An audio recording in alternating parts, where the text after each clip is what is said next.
we're going to be doing a B-side version of this episode, exclusive on the website, where we'll go more in depth on some of the songs and the 3 final songs on the digital and vinyl versions of this album. We will be doing a live listen and react to. So if you want to hear about those 3 songs, go check out the B-side.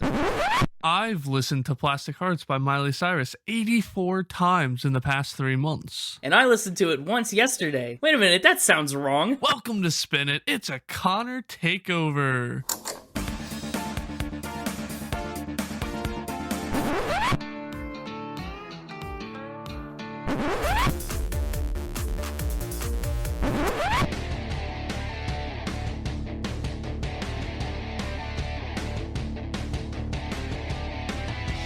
Hello, everyone. Welcome back to Spin It, the record ranking podcast for people who would rather be listening to music. I'm Connor, today's special host, and with me, an equally special co-host, James. This feels wrong. Yeah, I figured it would. For those of you who are joining us for the first time, welcome to Spin It. But we're doing things a little different this week. Usually, each week, we sit down and discuss an album that James has listened to a dozen times and that I've only heard once the night before. But this week, we're flipping the script. James is the one who's only heard the record once, and that record is Plastic Hearts by Miley Cyrus. I think I'm being punished for choosing Chance the Rapper last week. Well, it's not really for Chance the Rapper. It's just more for your album choices as of late in general. Lately. Yeah, there's been several low scorers lately, so I thought I'd kidnap the podcast and take us on a Connor ride. It's like a haunted house. Yeah, exactly. Even scarier. It's all real. Right.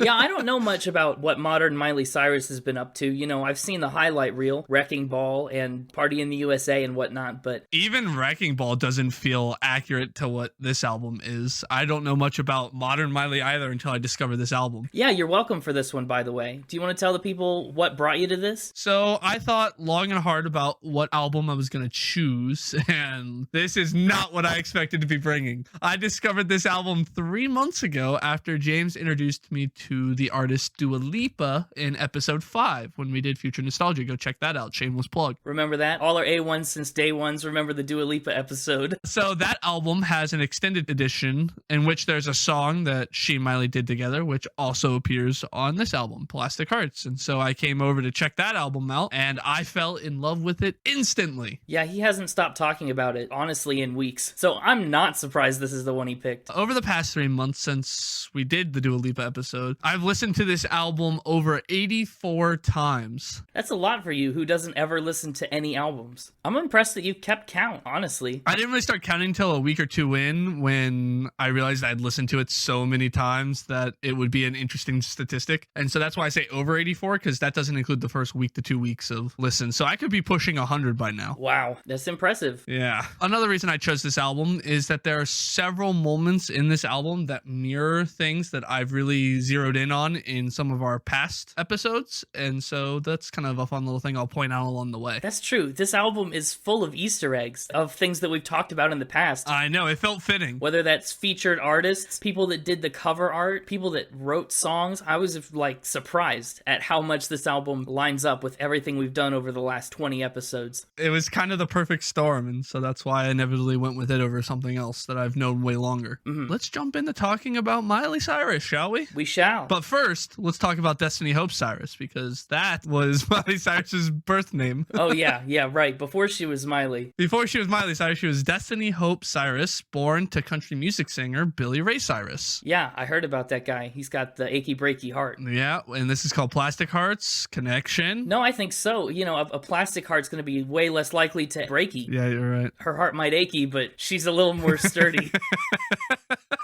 I hate that. Miley Cyrus has had 3 U.S. #1 albums. Her breakout album, Meet Miley Cyrus, her album Breakout, and Bangerz, 2007, 2008, and 2013. Wow. She's had 6 U.S. top 5 albums. She also had 2 EPs that debuted in the top 5 as well. She's also had quite a few popular singles that have topped the top 10 in the U.S. See You Again, The Climb. Oh, everyone loves The Climb. Party in the USA, Wrecking Ball, as you already mentioned, Party Party in the USA specifically was certified diamond. Man, that makes me want to put my hands up, and the butterflies will fly away. I'll nod my head like, yeah. I probably won't move my hips very much. That's not my thing. But you get the idea. She was MTV's Best Artist of 2013, and she was on the Billboard's Greatest of All-Time Artists chart in 2019. That's a statistic. She's one of the more successful child actors turned singers. Yeah, that's very true. She's appeared in a lot of things. She was in the animated film Bolt. Yeah, with John Travolta. Remember that? She's been a coach on The Voice in 2 different seasons. She sure has. She was in an episode of Black Mirror for all the Black Mirror fans out there on the most recent season. She founded the nonprofit Happy Hippie Foundation in 2014, which focuses on youth homelessness and the LGBT community, of which she is a proud member.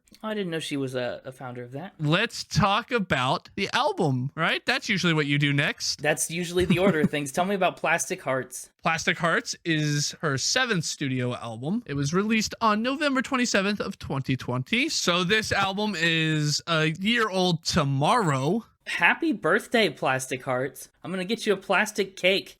Plastic cake? Did you cut with a plastic knife and you blow out plastic candles? Well, I don't know. Maybe because, usually use a plastic knife to cut a real cake. We cut the plastic cake with a real knife. I don't know. A real knife?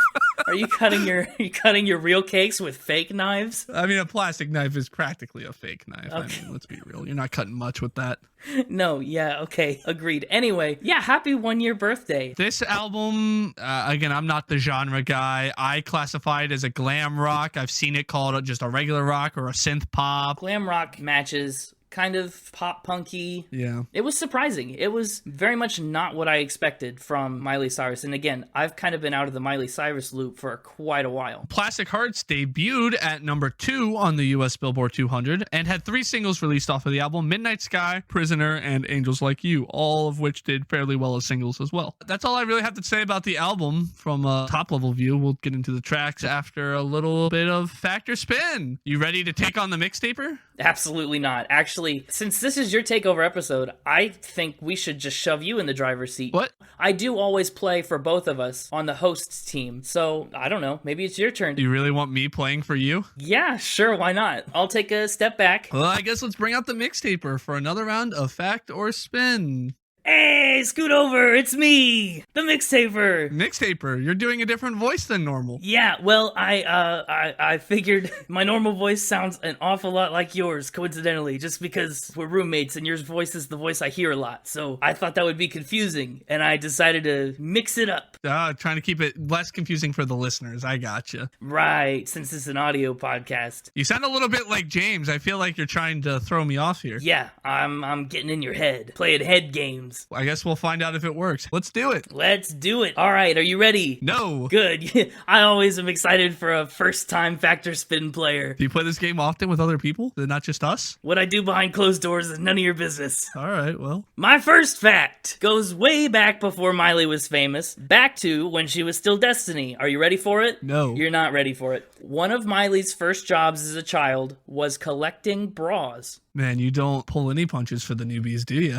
Not at all. You said collecting bras? Bras, yeah, brasiers. Okay, where did she get this job? Funny you should ask. Her father, as you've mentioned, was the famous Billy Ray Cyrus. Uh-huh. And he's a musician. He's got the achy breaky heart. He would tour frequently. And when he would tour and play shows, he would bring Miley along with him, and she would be around 8 years old at this time, okay? All right. And he would go out, he would play a show, and you know Billy Ray Cyrus. He just slays. Lady killer with the mullet, business up front, but man is it a party in the back. And they would express their admiration by removing certain articles of clothing and throwing them onto the stage. So at the end of the show, Billy Ray Cyrus would have a stage full of bras that he needed dealt with, and he wanted to give Miley something to do, so he gave her $10 a night to pick up all the bras. And this was when she would have been 8. What was minimum wage back then? That's gotta be close. I don't know. How long do you think it takes to pick up a stage full of bras? Did she ever keep any of them? As far as I know, she never kept any, but when she would find a really particularly large bra, she would call out, "Hey Dad, I found your biggest fan." Oh, that's funny. It's really funny. I like that. I like this fact. This is hard. I don't envy James when he's in this position every week. I'm gonna go with fact for this one. Going with fact. This feels like something Billy Ray Cyrus would do. You think enough women threw bras at Billy Ray Cyrus to warrant this? Yeah, why not? I mean, I'm guessing it was really only a couple each night. I'm not imagining the floor littered with them. Fair point. All right, well, you're starting strong. That's a fact. I'm retiring now. We're stopping after one. I'm 1 for 1. You're retiring?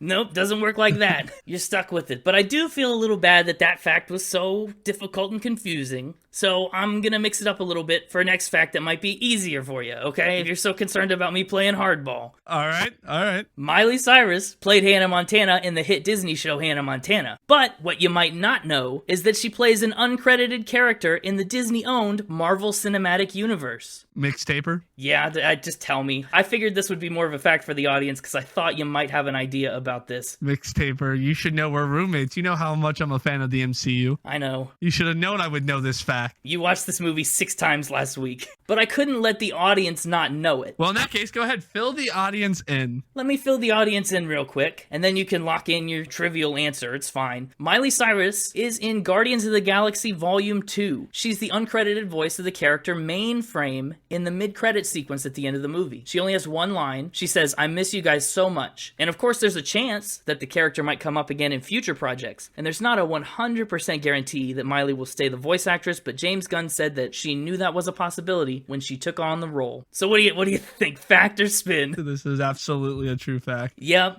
you're correct about that. Miley Cyrus is in the MCU, and that's canon. It is indeed. I'm 2 for 2. Can I retire now? I mostly just needed the audience to know that fact because I came across it and it surprised me. The next fact is a doozy, so buckle your seatbelts. Miley was caught after she was the driver during a hit-and-run incident that she thought she got away with. Oh, okay. How did she think she got away with it? Just drove off and assumed nobody wrote down a license plate? Like, what happened? Oh, there was no one around. Nobody saw it happen. Okay. This wasn't a 2-driver hit and run. This was a stationary hit and run? This was a 1-driver hit and run. Miley Cyrus was that driver. Okay, what did she hit? Well, we've talked about how Miley was a judge for a couple seasons on The Voice. Did she hit Blake Shelton? No, she did not hit Blake Shelton. She backed her car into the trailer that was full of the sound equipment. Oh god, that's an expensive trailer. It's an expensive trailer, yes. Apparently, Miley is a terrible driver. She says she can't even make it out of her driveway without some close calls. And how did she get caught then? Who saw it? Was there security cameras? Great question. No security cameras. Nobody saw this happen. A little more detail to this fact. She backed up into the trailer. It shattered her back windshield. So she had to get a rental car. Jeez, how fast was she going? Fast enough. So she had to get a rental car, and she told her manager to get her a new parking spot that was a little farther away from the set. And she did all this stuff to keep it a secret. She didn't want anyone to know. Okay. But the next day she rolled up to set in her rental car, and of course this crazy thing happened, and she just had to tell Blake Shelton and Adam Levine about it. Oh, of course. However, since she was on set to record The Voice that day, she was mic'd up, and the sound crew knew right away that she was responsible for the accident. She pretty much told on herself. Okay, so she did get away with it until she confessed. Yup. She unknowingly confessed to a hit and run, damaging the Voice sound trailer. Would you do 3 facts in a row? You've done it in the past. I quite frequently do several facts in a row. Yes, this is not the first time that I've hosted this game and often have habits. This just sounds so believable. Yup. But of course, that's the goal. Your goal is to make it sound believable. Screw it. Fact again. You're going fact again. Lock it in for me. Locked in. That's the locked in sound, as we all know. I'm a little disappointed in myself. That's a fact. That's true. Oh, yes. Now can I retire? Please tell me we're done. No, we're not done yet. Man, I'm on a roll, though. I'm way better at this than James. Was there anything in particular that steered you away from that being a spin? That felt too believable to be something you made up. Okay, fine, sure. My truths are too true. I don't know what to do about that. It's all about presentation. Well, let me present you with my next fact. All right. She has a pet emu. Why do we talk about pets so much, in fact? Yeah, I promise this is not a repeat of the Michael Jackson fact. So, what's this emu's name? This emu's name, it's E-M-A. I don't know if it's pronounced Ema, like emu, or Emma. So I'm going to call her Emma. We'll go with Emma. That sounds better than Ema. Well, she's an emu. Ema the emu. I don't know. Okay, where does she keep this emu? I call it a pet emu. It's not a pet in the traditional sense. Ema lives on the Hidden Hills Ranch. Oh, another ranch. You sure this isn't a repeat repeat. We're talking about animals living on a ranch. Yeah, that's right. Yeah, I'm sure this isn't a repeat fact. Another shameless plug. Go listen to the Michael Jackson extended cut on the website where we talk all about pets. If you really like animals, I decided to talk for 17 hours about Michael Jackson's animals. It was a good decision if I say so myself. Whatever. What other pets does she have? I figured you'd ask, so I made a list. Miley has 7 dogs named Barbie, Happy Bean, Dora, Okay. Kate Moss, Tanny, and Daisy. She has 2 pigs. I swear this is true. Her pigs are named Puddles and Pig. I love that. She has 2 horses and 3 cats, and of course, Emma the emu. Interesting. How up to date is this list? This list is up to date. I don't know if I believe this. You hardly know anything about it. Okay, well, tell me more about it then. I'll explain my reasoning when we get to the end, but maybe this will change my mind. Sure. So, in July 2020, Miley bought a house in Hidden Hills. It's a pretty nice house, but as she was exploring the city, looking for things to do around town, she found the Hidden Hills Ranch. That's where she first met Emma. Emma's been at the ranch for quite a while, and they actually experienced some really bad storms in 2017, and they caused some complications for the emu. She was injured, she lost half her beak in the storm, and she stopped laying eggs. But Miley was at this ranch and she saw Emma, she heard her story, and she was really deeply moved because, you know, she's such an advocate for animal rights. So she actually put $10,000 towards Emma's rehabilitation. And the ranch owners, they were floored. They told her that she could come see Emma as often as she liked. Oh, man. I know, it's a story that'll melt your plastic heart. And of course, 2020, all the touring and everything was on hold, so she would go to the ranch sometimes 3 or 4 times a week. I still don't know if I believe this. What's your sticking point? The problem is it could just be a coincidence and maybe you missed it. I swear, I don't know much about Miley's pets, but if there's one thing I do know about her pets, it's that I could have sworn she has a dog named Emu, and you didn't mention a dog named Emu. What? A dog named Emu? I swear that she has a dog named Emu. Are you sure you didn't just read that she was close with this emu? And that doesn't make sense. I could have sworn it was like she got this dog after her old dog died.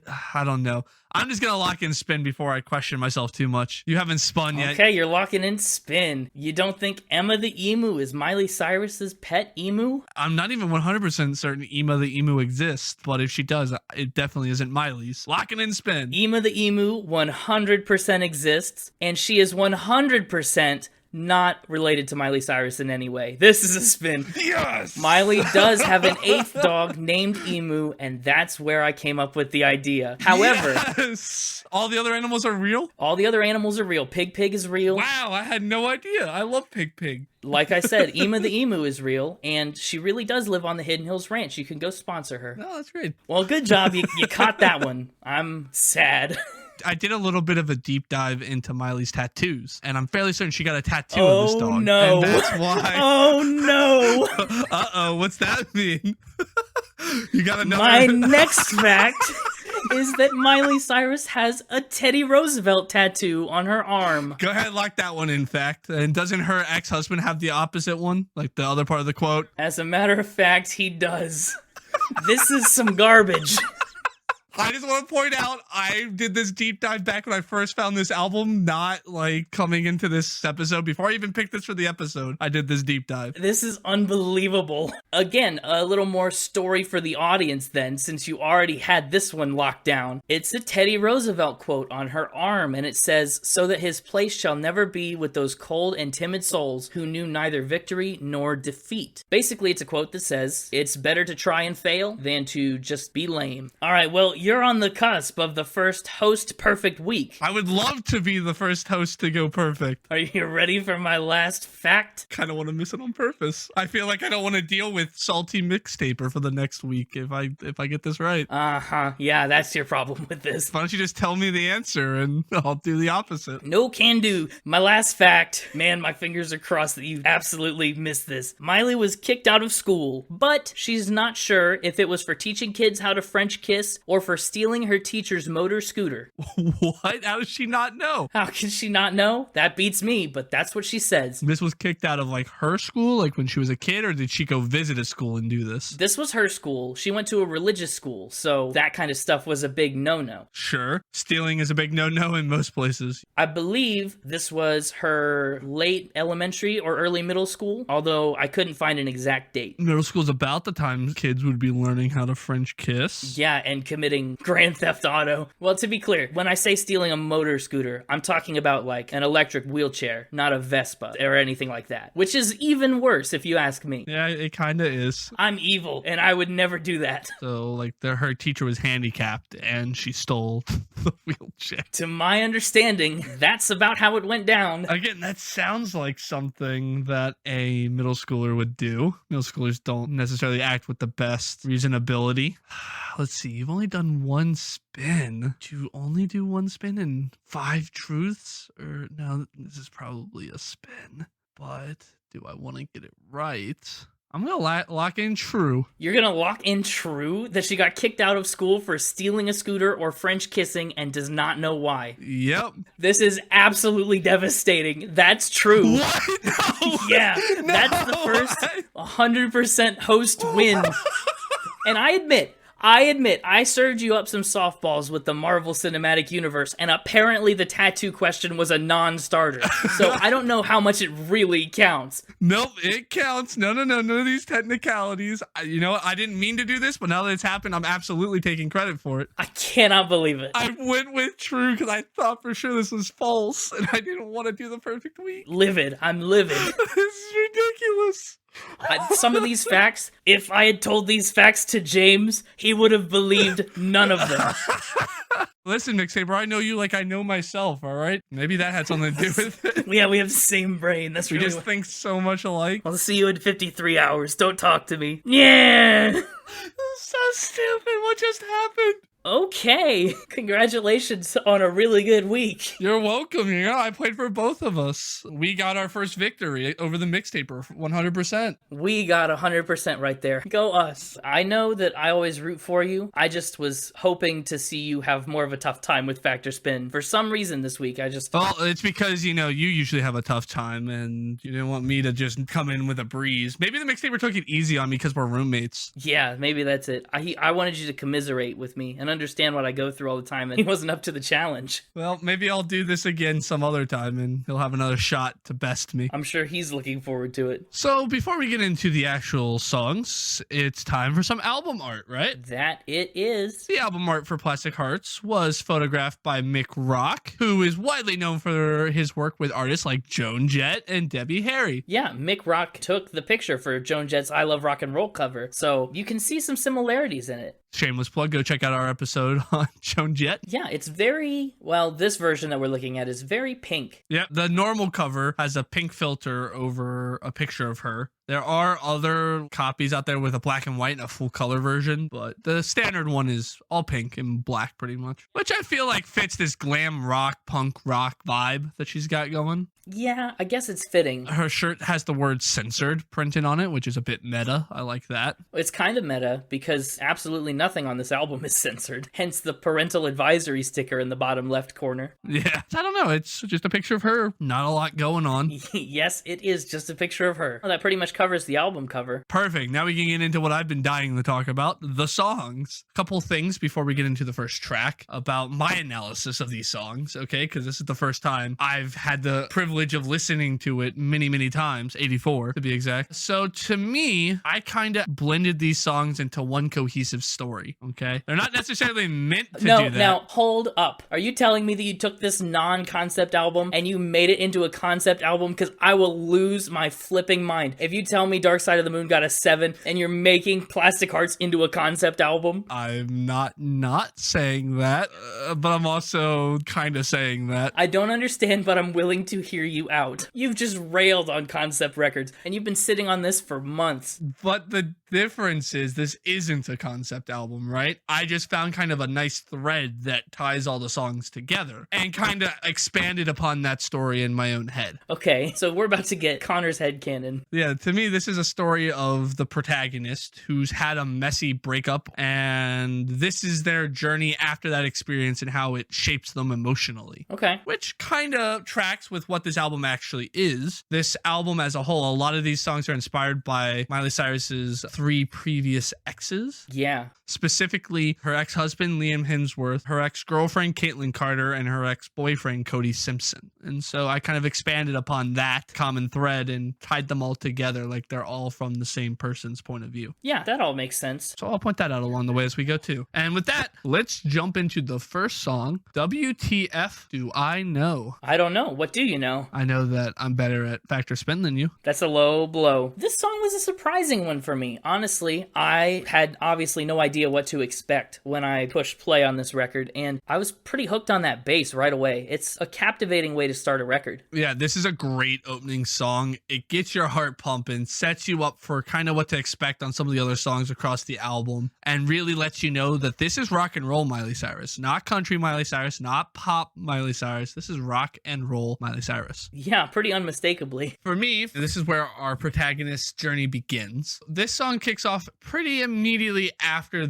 a breakup. So, like with the stages of grief, denial and anger are some of the first things you experience after a bad breakup, and that's kind of what this song's all about. WTF do I know about you? I thought you were the one, but apparently not, so whatever. This kind of angry denial. Yeah, it's a song full of angry denial, but not even real denial. It's just tongue-in-cheek, because obviously, I mean, this is so autobiographical, right? And she knows that she's better than all the haters, I guess, for lack of a better word, and this is like, oh no, yeah, maybe you don't want to play me on your station. Maybe I'm not the person that you want me to be, because what do I know about fitting into your mold? Another common thread that runs through these songs outside of my little headcanon story is Miley's relationship with the media. She kind of throws some tongue-in-cheek lines in here directed towards them. Yeah, that's very true. This song starts off with this rocking bass line, and then this clapping comes in that really drives the tempo of the song. Really makes me want to actually clap along. Yeah, people looked at me like I was crazy in the coffee shop. I was just sitting there clapping along, and they went, what's he doing? Is he listening to Miley Cyrus? Oh my gosh. I bet you that's what they were all thinking. Well, what do I know? Then the pre-chorus comes in with that more melodic line with the guitar, and then you hit that giant hit.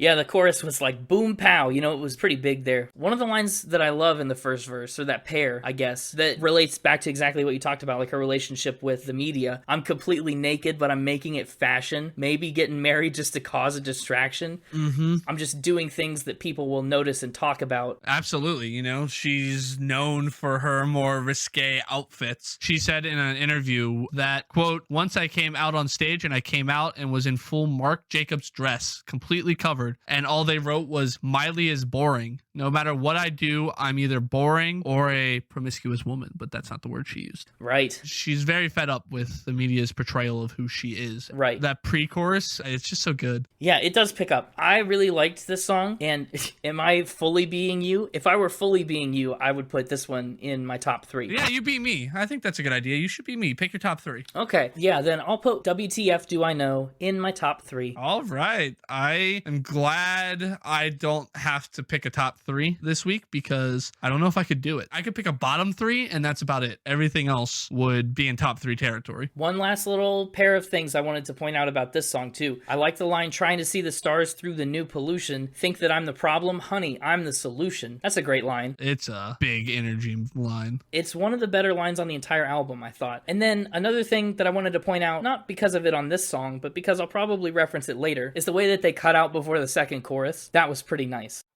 They do that in a couple different places where they'll, put a moment of pause in there before they give you the big hit. I love it almost every time. Yeah, this one was good. I liked this one a lot. Well then, let's move on to the title track, Plastic Hearts. I was very skeptical. It started, the bongos, the syncopation. I did not love it right off the bat. I love the bongos. Yeah, they've grown on me. I wrote in my notes, tasty bongos. Jeez. Yeah, I'll admit, after hearing the rest of the song come together, they grew on me. But in the very beginning, when it's just the bongos and I have no other framework, like I can't put them in anywhere, I didn't like that much. I thought everything kind of clicked in on the pre-chorus, but it felt like a rougher start, especially coming off WTF Do I Know. Like, that's such a high, and then it was just disorienting right off the bat. Hello, the sunny place for shady people. Like, that's such a good beat. I love that. As a matter of fact, I didn't like it very much, especially on the chorus too. Like, it was better when she had short words. The very first time she does the chorus, it's California Dreamin', but she breaks it up like California Dreamin'. And so the 6 beats for the 4 syllables was too much. I will give you California as a stretch, but the rest of it, or plastic hearts are bleeding. I'm okay with a double syllable. I'm okay with splitting one word up twice. I'm pretty okay with it. I just thought it worked way better on Black Hole Conversation. It did grow on me for the most part, like as the song went on, but the first time it just hit me all wrong. I was like, really? There are a couple sleeper songs on here that really took several listens to click and really jive for me. I mean, as you've probably now learned, it's a lot to take in and come up with deep feelings about songs off of one listen. The Keep Me Up All Night was a pretty good hook. And I didn't realize that she had grown into such a rasp. Well, she's always had that more raspy, crispy voice, even in her Hannah Montana days. But the style of song she was singing didn't really let her use it. That, yeah, it does make sense. I like it. I think there are moments that it really works in her favor on this album, and I think there were moments that it kind of didn't. I don't know. Again, one listen, kind of hard to really nail it down, but... I'm not liking where this commentary is going. Yeah, well, the Mixtaper didn't like where Factor Spin went, so... So in terms of our little narrative we got going on, we've officially entered the rebound period. Your heart's been broken, and so what do you need to replace it with? A plastic heart. So when she says plastic hearts are bleeding, these would be fake emotional responses, right? Kind of going through the motion, but never letting your walls down. That's the whole point of it, right? Yeah, that's the whole crux of the album, and a lot of these songs tie right back into that. That's what our protagonist is doing. Yeah, I really did like the line, love me now, but not tomorrow. Fill me up, but leave me hollow. Pull me in, but don't you get too close. That was good. You've got these tangible examples. They're great, like opposites, right? I like it. I do too. I like this song. I admit that I did 2 after a while. This one had to sit and marinate. When I took these notes, it was fresh, and we came right off of the big, huge middle finger that's WTF Do I Know. If I try to remember back to listen 1, I did think that hearing Tasty Bongos right after the big WTF Do I Know was a bit jarring. If I were to listen to it again, it would be way better. It caught me off guard. And so after having listened to this whole album, I think this song would also be in my top 3. Really? Wow. I'm okay with that, but also not okay with that. Again, because everything except 3 would be in my top 3s. There's not much I can do about that. I'm following the rules, unlike you sometimes. Plastic Hearts grew on me, but the first listen is a little surprising. And now it's time for the first single of the album, Angels Like You. I liked the acoustic guitar start. It was a little softer and quieter. So we really slow things down here, audience. We go into the first ballad, which there are several. There are actually a surprising number. Another reason I picked it. So real fast, before we dive into the song itself, let's talk about the Connor headcanon. Our protagonist has now decided that they're kind of in the self-deprecating phase of the breakup where everything's their fault. All the things that you're saying make sense. I just don't like that you call it a concept record and then have just railed on concept albums.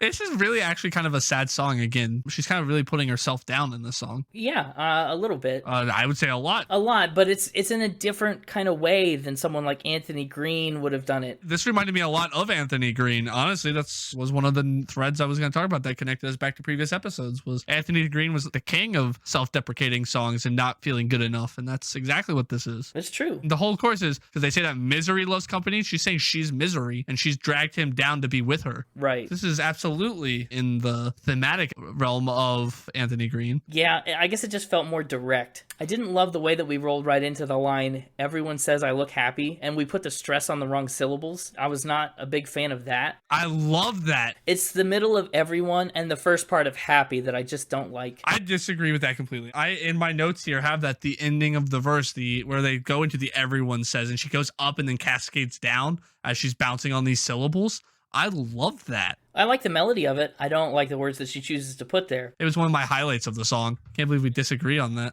I guess. I'm interested to see how that changes after you've been able to hear it again. I'm just really not down for this first verse very much. Well, at first I really liked the line, the more that you give, the less I need. And then I was like, wait a minute. Of course that's the case. That's how getting something works, right?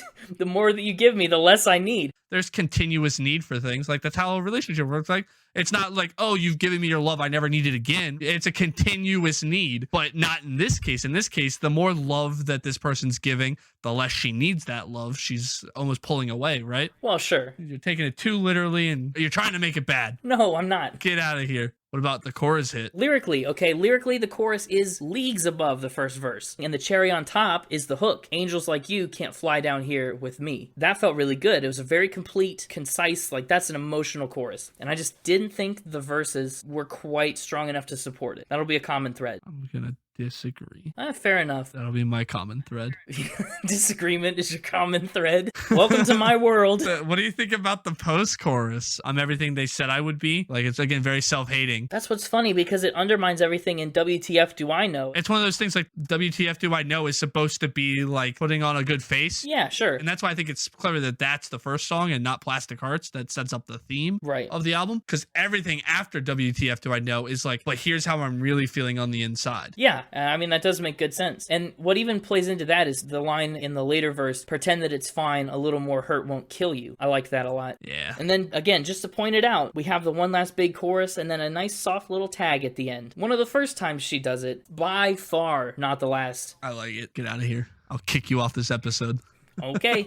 Boy, this is a full takeover. Up next, Prisoner featuring my girl, Dua Lipa. The whole reason that this album got picked and I found this album in the first place. One thing I noticed about this, and I noticed it on the later songs too, it didn't click until the later songs, but I'll introduce the idea here. Okay. Miley Cyrus has this real propensity to be a musical chameleon of sorts, because this song feels like a Dua Lipa song. I mean, through and through, the bass, the tempo is right, the notes are right, and it really feels like a Dua Lipa song, even though it's got this distinct Miley Cyrus twist on it. And I was skeptical later about the Billy Idol feature, but as soon as it started, I went, this sounds just like a Billy Idol song. And that's when I clicked. I was like, she really can blend her music into the style of these people that she's featuring really seamlessly. And it caught me off guard. And if you like the style of this, shameless plug, go listen to Future Nostalgia by Dua Lipa and then listen to our episode on it. I did like starting with the empty chorus. You know, it's nothing but the voice. It's really sparse, I guess. And that is a good setup for it. Plus, it does start with the chorus, which is something that Miley does not do very much on this record. So in this one, our protagonist feels trapped in the emotions that they're feeling, unable to let go of their ex, unable to get their ex out of their mind, right? This is the second single from the album, by the way. Yeah, understandably so. And I think I'll give it the last top 3 slot, actually.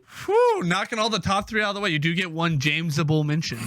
Yeah, I guess that's what it would be, isn't it? Doesn't make any sense anymore. But yes, I thought that this was the best verse format on the record so far. And honestly, it stayed one of the better, if not the best ones. I like some of these lines too. Tried to replace it with City Lights. I'll never escape it. I need the high. That was pretty good. So I feel like we need to address the elephant in the room. This is probably by far the most repetitive song on the album. Oh, I didn't even think about that. And you know me, Mr. Hates repetitiveness. But loves Dua Lipa. But gosh, does Dua Lipa do it well. And what does it for me, the reason that it doesn't feel as repetitive as it really is, they keep trading back and forth who's doing it. Yeah, that does keep it varied. They keep just ping-ponging it back and forth. Your brain keeps going, oh, now Dua Lipa's singing. Now Miley Cyrus is singing. Now they're both singing. So you're like, your brain never has time to really focus on the fact that it's the same thing over and over. And when it does, you're like, yeah, but it's catchy. It was pretty good. Maybe I'm a repetitiveness guy now after this. Probably not, but this song sure makes me sound like one. Yeah, I really did love the why can't you just let me go. So good. That was the best part of this, one of the best parts of this song. I tasted heaven, now I can't live without it. I can't forget you and your love is the loudest. That raised a little red flag with the mixed metaphor. Tasted heaven, can't forget you, your love is the loudest. What's wrong with that? I don't know. Are you tasting it or are you listening to it? Can't forget it. Sounds like you're not a prisoner, you're just choosing to stick around because you can't live without it. I don't know. She tasted heaven, but the love is what's loudest. Heaven's not the loudest. She's not hearing heaven, she's hearing the love, and she's tasting heaven. It's not a mixed metaphor. Get out of here. No, yeah, I understand. You checked out the podcast again. You can come back when you have something positive to say. It just felt kind of all over the place. I would have liked it if it was a little more focused in around one of those things or something. Also, this song has some oh-wohs on it.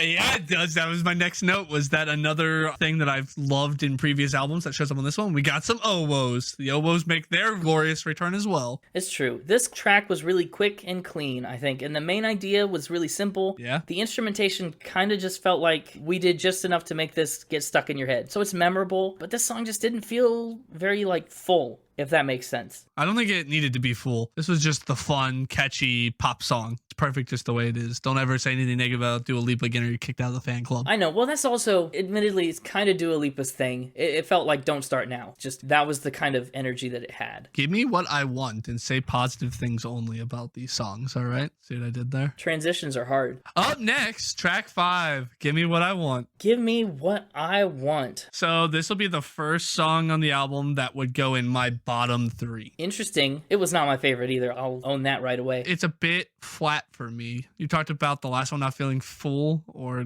whatever. This one was that for me. I don't know. It's got a cool bass that leads into it. The drums really do shine on this song. You talked about the digital drums. They're great. Yeah, that was nice. I did like that. This song is about her eventual relationship with Caitlyn Carter. It was Caitlyn's first experience with another woman. As for our protagonist, though, this is about a one-night stand, obviously, and how they're ready to try moving on. And this is the kind of rebound that's going to help them truly get over their ex, hopefully. Oh, yeah, naturally. But the problem is, I say hopefully, it doesn't necessarily work because we're stuck in this rebound stage for a couple of songs. Sure. Now, I don't know how to feel about this one because the verse was okay. It was actually, I think, one of the stronger verses on the record a little bit in terms of just a combined musical and lyrical standpoint. The pleasure leads to pain, to me they're both the same, is a line that I love and I wish appeared in a slightly different song. Pleasure leads to pain, to me they're both the same, compared to you might be insane, but maybe we're the same. That was all right. And I did love the first part of the chorus. I don't need a future. I don't need your past. I just need a lover. That was fine. The rest of the chorus was kind of just whatever, but that first part was really, really strong. The bridge, no offense, the bridge on this song sucks as a bridge. It doesn't change anything about the song. There's no change musically. There's no change lyrically. It's the same thing we've seen. Just give it to me, babe. Give it to me, babe, over and over and over again. That was not a good bridge. I agree. This is an example of the repetitivity not working. Yeah, it did not give us what we wanted. I agree. This is why this song ends up in my bottom 3.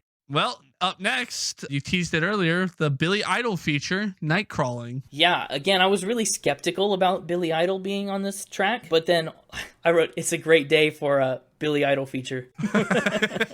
But I really was instantly taken right to Billy Idol with that intro. Yeah, interesting. This was the one I wrote down I'm interested for your opinion on because this was the biggest grower for me. I don't know what it was that wasn't clicking for me, but 20 to 30 listens in, it clicked, and now when this song comes on, I'm like, yes, night crawling, sky falling. Like, I just jam out every time it comes on. I'm torn on this song. I think musically, it's one of the stronger tracks. Lyrically, again, I just... You seem to be really struggling with the lyrics, and I don't get it. I love the lyrics on these songs. I struggled a lot with the verses in particular. They're way better than a lot of other ones we've done in the past, in my opinion. I don't know. This is just another one where in the verses, there's some really easy rhymes. Good for nothing, need your lovin', ever had, stab you in the back. Sometimes an easy rhyme is what it needs as long as what they're saying is meaningful. In verse 1, I feel like nothing's special. Okay. Sometimes I'm good for nothing. Sometimes I'm the best you've ever had. Sometimes I need your love, and sometimes I stab you in the back. That just felt, I don't know. I like that. Again, it's that juxtaposition, you know, the reversal of each line before. So sometimes I'm good for nothing. Sometimes the best you ever. Like, it's this dynamic of going back and forth. The lines become really kind of clever in the way that they're presented to you. Sure. I'm fine with the juxtaposition. I'm just not fine with the content. Like, say something different. Go for a clever rhyme or a cool image or a metaphor. Say something that's not just the most like third grade way to express what you're trying to say. What? Absolutely not. That's not third grade. I feel like any elementary school kid could write the first verse. Absolutely not. For someone who's been doing music since she was like 14, I really expected a little more lyrically from her, just in terms of complexity. Man, you're treating this so harsh. That's crazy. Because I feel like, again, looking back through the list of things we've done, this has more meaningful content and more catchy rhythms and more impactful lyrics than a lot of the things that we've done. Well, I mean, let's just walk through. You tell me which lines could not have been written by a third grader. I found a meaning, just what I needed. Midnight reflection, craving attention under the disco ball. First off, that disco ball is a reference to Miley Cyrus's real disco ball she has in her house. Yeah. But like night crawling, sky falling, gotta listen when the devil's calling. Like, that's so catchy. That's so clever. What even is that? Okay, when the devil's calling, gotta listen when that's the devil calls you to sin, right? It's talking about the sins of having a one-night stand, a meaningless relationship, and meaningless sex. Sure. It's all about the urges to go have a one-night stand. It's so good and clever.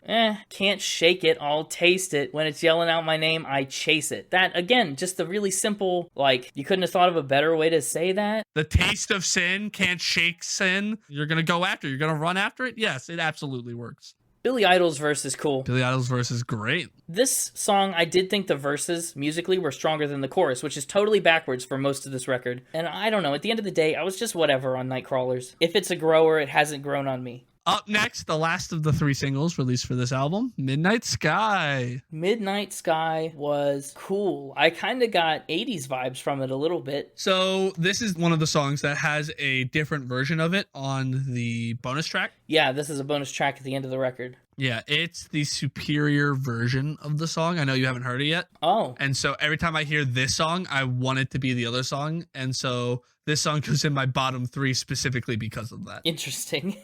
Every time I hear it, it feels like something's missing.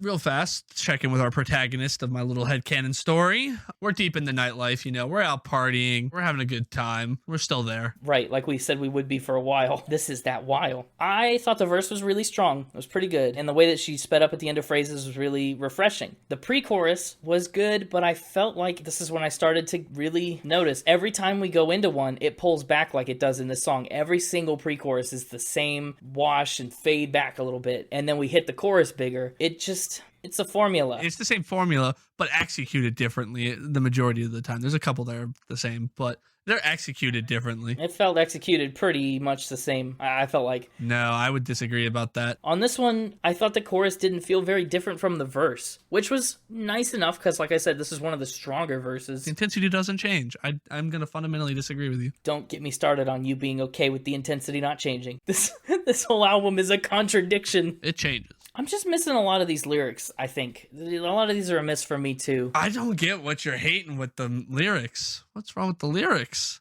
I'll agree with you that this goes in the bottom 3, but that's only because of the other version of it. I don't know. Fire in my lungs, can't bite the devil on my tongue, oh no. I just don't think that line adds anything to the chorus. Like, I feel like it doesn't take it anywhere new. It's a continuation off of the idea of the I was born to run, I don't belong to anyone. The fire in my lungs would be her loud vocal. She doesn't hide who she is. She says what she's feeling, right? I'm not tied to you. I'll do what I want. I'm going to run and be free and do what I want to do. It's just a continuation of that. Yeah, I mean, okay. It's all right. She just scales it back. She tags these choruses. I mean, as much as she does all kinds of cool stuff in the middle, every song is this really normal verse, pre-chorus, chorus, verse, chorus, bridge, chorus, that's quieter, normal chorus, maybe a tag. Everything is that pattern, more or less. But I feel like that makes them feel more cohesive. They're not all over the place. They're not like Kanye or Chance the Rapper who's doing a million different things across an album. They're more cohesive, which is a good thing for an album. From a vibe standpoint, you want it to be cohesive.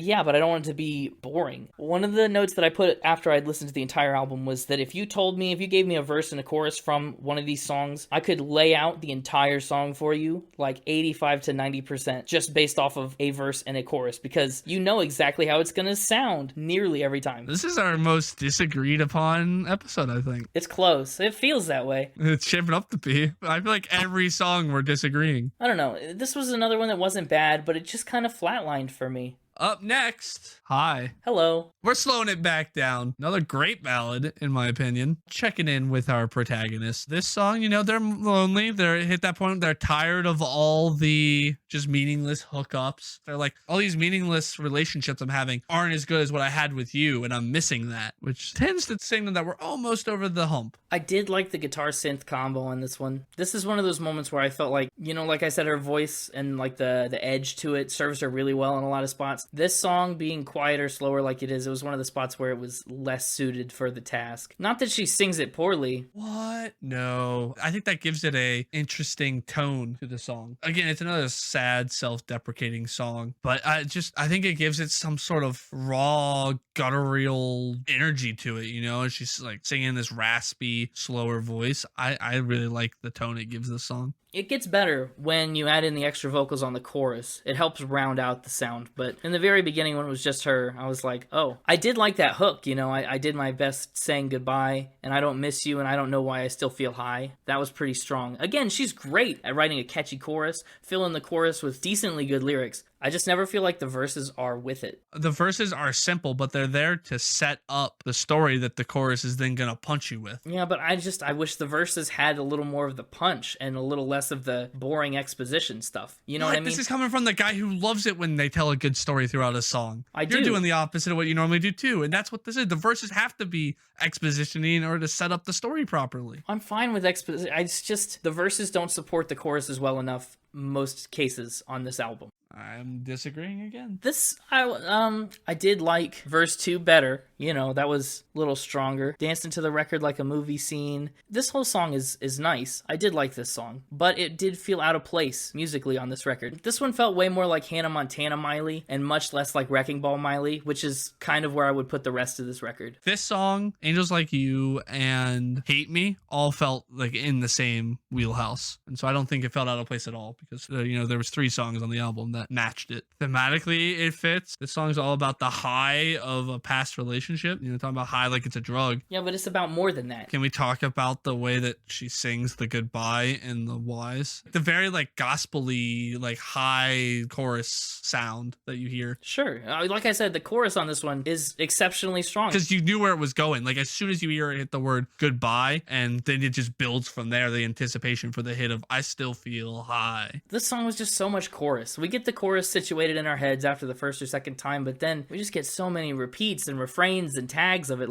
Okay, so there's more chorus and less verses and less everything else, and you hate it, but it's breaking the mold, doing more choruses.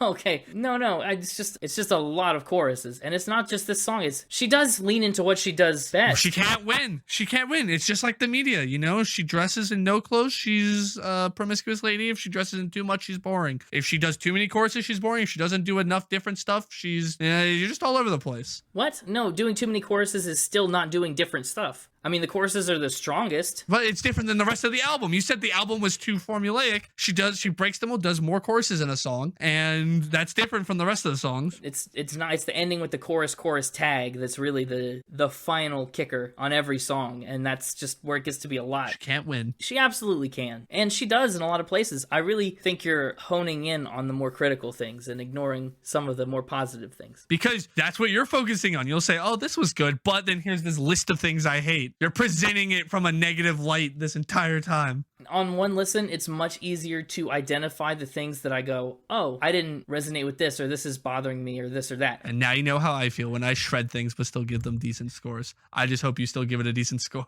Time will tell. When we hear these scores, you're going to be going, please don't hate me. Coincidentally, Hate Me is the next song. I know I literally just did this thing about I didn't hate it and it's all been pretty good and stuff, and you're just honing in on the negative things. As a joke, I promise my first note on Hate Me was, all right, if you insist. I want to clarify, I do not hate this record. I did not. Another sad, self-deprecating song. Yeah, this song had a lot more chord progression movement than I expected. There was more of the major to the minor in this song, and that was mostly pretty welcome.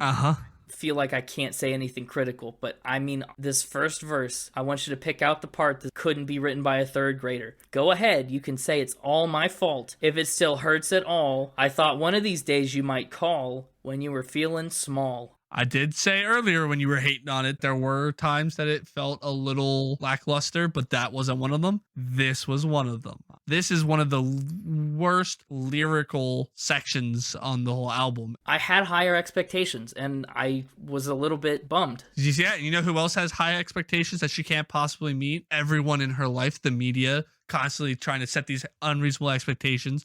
her lovers who have these unreasonable expectations for how she's supposed to act in the relationship that she just can't meet. You are part of the problem. You had these high expectations for this, and she's not meeting them. As I've said before, sometimes lyrics have to be more simple so you can focus on what you're hearing and not be too busy trying to listen to what's being said. And these songs excel musically, and the lyrics complement them by not competing with them. Yeah, I mean, that's fair enough. I really like the chorus. It's got a nice twist in it. The hook is really strong on this song for as weak as the verses are, which is, you know, I wonder what would happen if I die. And I mean, if I were a third grade teacher, like grading someone's poetry like this, that line would be a little concerning. I'll give you. The hook of the chorus is, maybe on the day that I die, you won't hate me. And that was unexpected. When she does her turn stripping back this chorus, I don't think it works. She pushes it vocally, but strips back all the instruments. I didn't think that musically worked as well. For the most part, though, I like the chorus when it's full and it's all going on all cylinders. Our poor protagonist is still in that lonely phase, but now, you know, they've reflected on how they miss their ex, and they're upset that their ex doesn't miss them. You know, you get the line there that I thought one of these days you might call. It's a great juxtaposition to the last song, High, where she was still stuck on this emotional high from her previous relationship and couldn't stop thinking about them. Again, still in that kind of bargaining phase. It's like I thought one of these days you might call is a third grader line. When put in the grand scheme of this album and what this album is telling you, that's a great line that calls back to some previous songs and really sets like how she's feeling in this song. I think it has more weight to it than you want just because the words are simple. But I don't want the words to be simple. I really want to, I want something to dig into, and this album has almost none of that, you know? But what you need to be digging into is the connections and how the songs are relating to one another and the emotions behind these words and what they mean to the person singing and how they're trying to make you feel. Like, sure, the word call is simple, but the imagery of hoping somebody's going to text you or call you is something that a lot of people can identify with. And I think the lyric works on that level.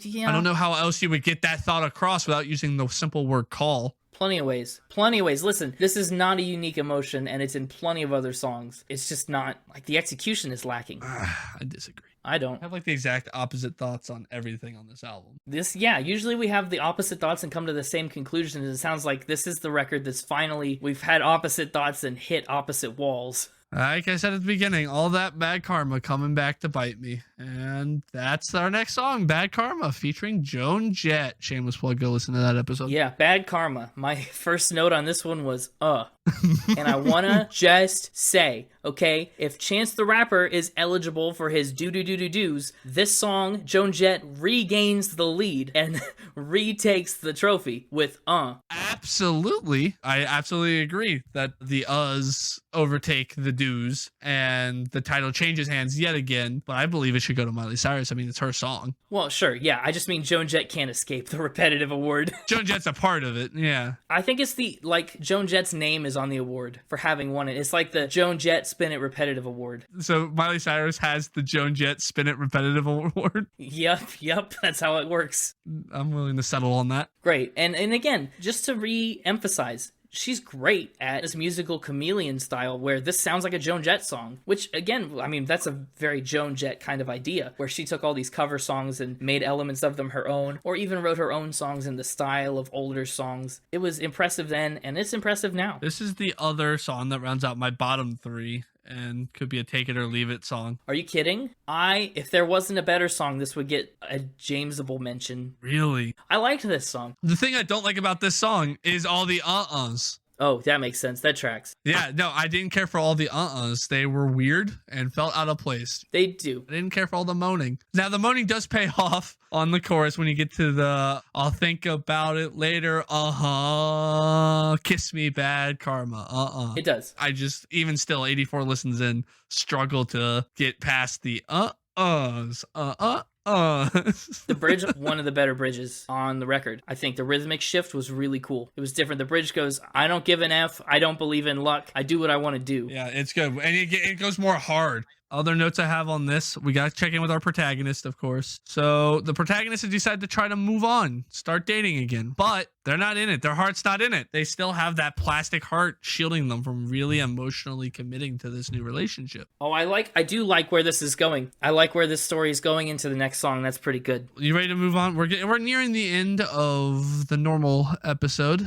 Again, we'll be doing bonus songs in the B-side if you're interested in hearing those. But up next, Never Be Me. So start me in. If you're going where I think you're going with this whole concept album thing, this is really like the climax of that for this album. It really is. So like lead in with that. Tell me more. Okay, so our protagonist is reflecting on all these expectations that their previous lovers have held against them and realize that that's not the mold that they want to fit, right? They don't fit into that specific mold of, I'm not going to be this person you're looking for, but that doesn't mean I don't want to be everything you need. I just can't be that. That's the whole point of the song. If you're looking for stable, I can't do that. If you're looking for faithful, nope, sorry. But then you get to the end of the song and you get to the, if you're looking for stable, that'll never be me, but I hope that I'm able to be all that you need. If you think that I'm someone to give up and leave, that'll never be me. Like, I'm willing to try. I'm willing to put in the effort to be what you need, even though I know I can't necessarily meet every expectation. You just have to be willing to meet me halfway, sort of thing. This is really like the turning point of that, like you said, where the acceptance has come in, right? If we're sticking with the stages of grief, we're getting into the acceptance stage of this breakup. Is that where you thought I was going with it? Yeah, spot on. Bingo. It's a great song. I love ballads. You know that. Never going to complain about a ballad except when I do. Yeah, you're right. That's always a true statement. Those were pretty much all my notes about it. It didn't stand out to me in any way that like I felt the need. I was gonna give my special, I keep wanting to say honorable mention, it's not the Jamesable mention. I was gonna give it to Golden G-String. I think Never Be Me has got it. I was anticipating you giving it the Golden G-String. No, I thought about it, and I obviously, not knowing that I was going to be doing it for the episode, did not even have it in mind when listening. But now that we're talking about Never Be Me, and we've kind of, traced this whole album all the way down, I think Never Be Me is really the one that deserves it. The verses are, again, really simple, but this is, one of the only songs I think that begs a simple verse. The pre-chorus is pretty. Sorry, not to interrupt or pivot, but I like the pre-chorus. No, yeah, by all means. I do too. And this bridge is another album highlight. It's something different. It's this repetition of fire. We've had this whole metaphor throughout the song of playing with fire. That's kind of the image. Then you can't get too close to the sun. Fire, baby, you're the only one. I'd never lie to you. Fire, you give me a reason to run from the fire. It was cool, and it was surprising, and it actually was a huge payoff for the playing with fire thing, which I guess is another reason that the simpler verse works out, is because that image comes back and it ties in a way that actually leaves an impact. Listen, I'm never going to complain about you saying something positive about the lyrics, because apparently you hated most of them. I think a lot of the lyrics fell a little flat for me. That's true. I did like the last note too. They had the synth and it held out for so long. It was very well sustained. Are you ready to talk about what's probably the most surprising song on the album? Yeah, I was absolutely surprised. Yeah, if you want to talk about most of these albums, like I said, give me a verse chorus, I could predict what's coming 80-90%. Golden G-String is not what I expected. My first bullet points are not what I expected at all, and wow. Yeah, you hear a song called Golden G-String and you're not expecting a ballad, let alone this kind of ballad. Yeah, it's a surprise. It's a shocker. I said this is the WTF Do I Know song, but in ballad form, in terms of like the venom behind some of the lyrics that she has. Yeah.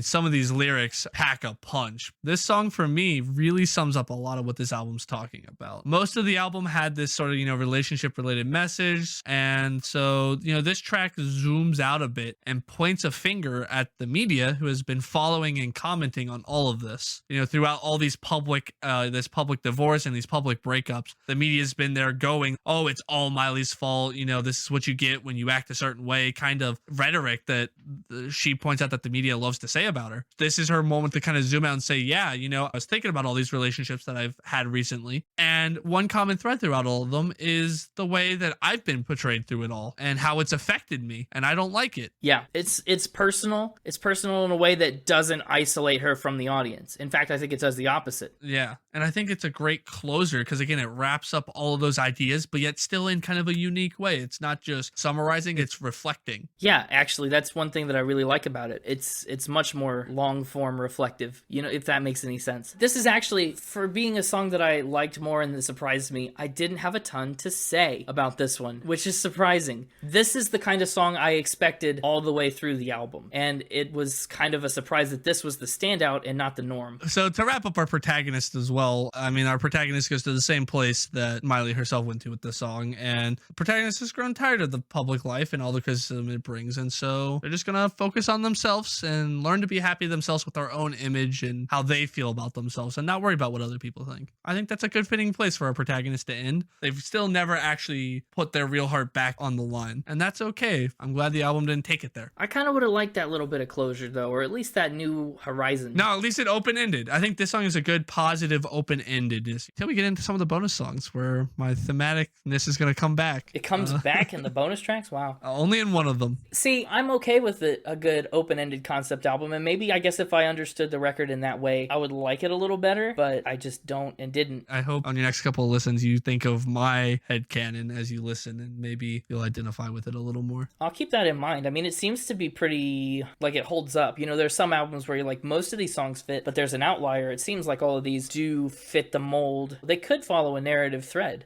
This is probably the closest thing to an outlier, but like I said, I think it still kind of fits from a closure standpoint. Yeah, that's all I pretty much got to say about this. And so regular listeners, we're going to go talk about the bonus tracks, listen to our B-side. Yeah, we're going to talk about all the extra tracks. There will be all kinds of extra moments of disagreement on the B-side. It'll be a really time. It'll be a real time.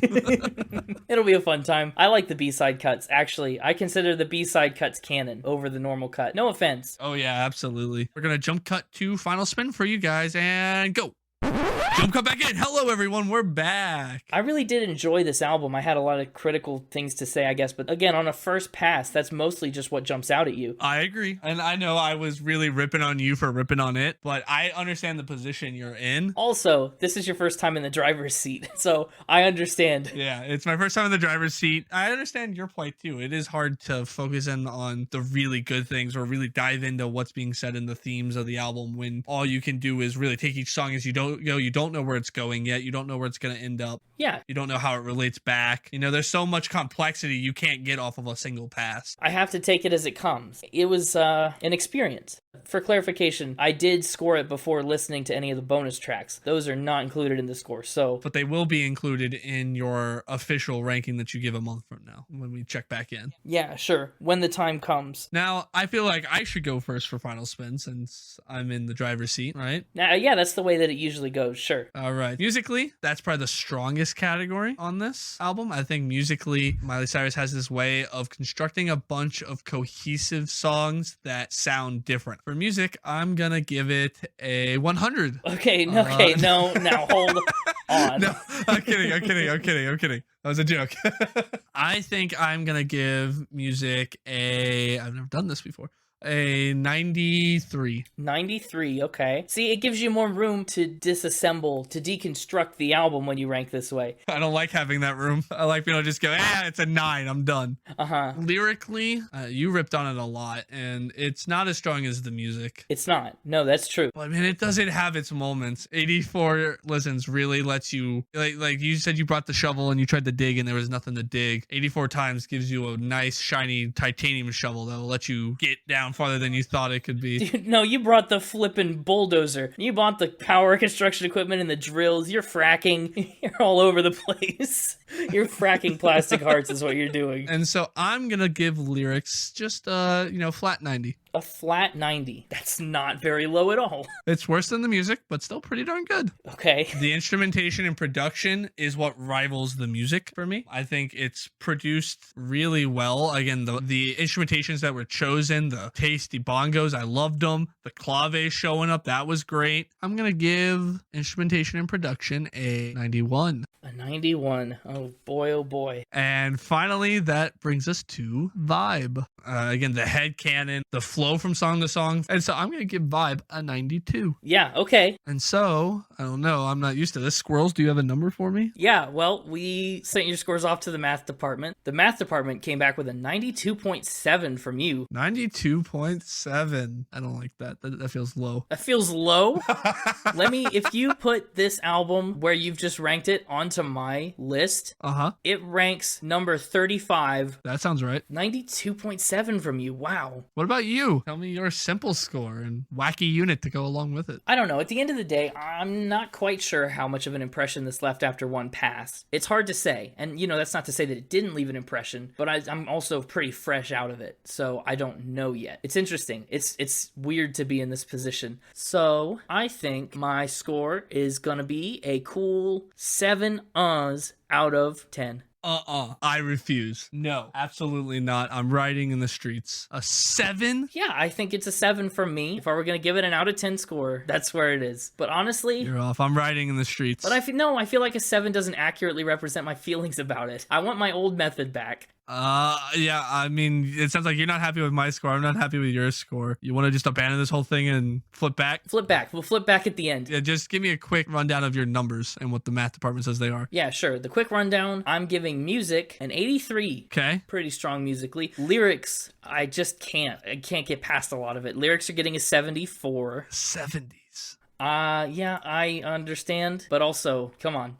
Instruments and production, like I said, didn't add much in a wow standout way, but they didn't hurt it. That's getting a 79. Another 70. Oh. Vibe, again, remarkably consistent. Vibe gets an 86. 86. All right, what's the squirrel say that is? That puts the album officially for me at an 81.1. Oh, where does that put it on the spreadsheet? Numerically, that puts it at number 290. It's almost in the 300s. It ranks below Kanye. You mentioned in the last episode about Chance the Rapper that we talk about Kanye a lot, and I think mostly that's your fault, and you have no right to complain about it. I am disgusted. You've not considered all the things it ranks above. I don't care. You took the thing I brought you and that I cherish, and you put it below the thing you know I hate the most. Just saying. I'm just saying. I enjoyed it, and I'm going to enjoy it. My ranking is a measure of how good it is, not how much I like it. I think this was a fun album to listen to and a fun episode to do. I'm just going to choose to believe that those 3 bonus songs and a month of listening's going to change your mind. Oh yeah, the bonus songs were excellent, and I think those would enhance some scores. For me, though, it's obviously getting 9 plastic knives out of 10 for me. Okay. But yeah, if you did enjoy this, you should follow us on all the social medias, That's right. At Spin It Pod on Twitter. I practiced this. You practiced. I didn't know you practiced. It's just usually you try and mess it up. So I just wanted to get ahead of that.